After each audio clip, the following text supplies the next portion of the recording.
دیدنت خورشیدو پیدا میکنم، میذارم رو تاقچه و عمری تماشا میکنم. بی تو لحظه هامو تو سکوت سربی قفس دونه دونه میشمرم، امروز و فردا میکنم.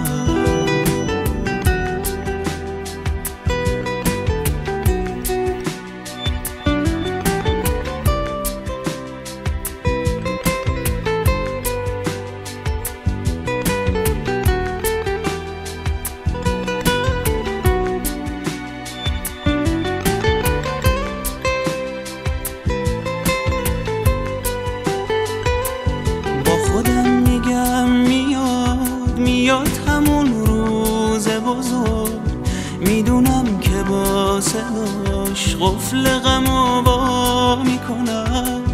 میدونم که این شبا یه روزی آفتابی میشه، میرم و این دل صحرایی رو دریا میکنم.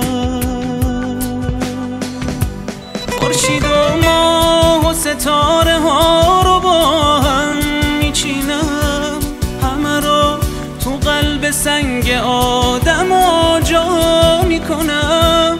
اگه اون روز برسه طلسم باغو میشکنم، پاییزم بهار میشه مثل تو غوغا میکنم.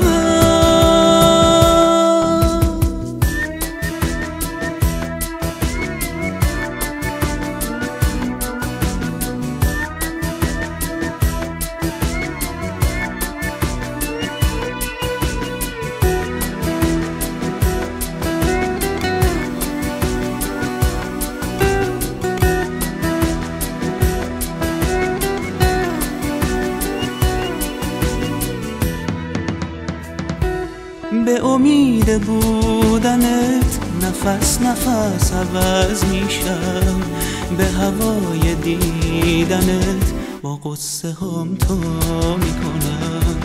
نمیدونم بمونم یا بمیرم ای نازنین، پر تردیدم و هی این پا و اون پا میکنم، این پا و اون پا میکنم، این پا و اون پا میکنم، این پا و اون پا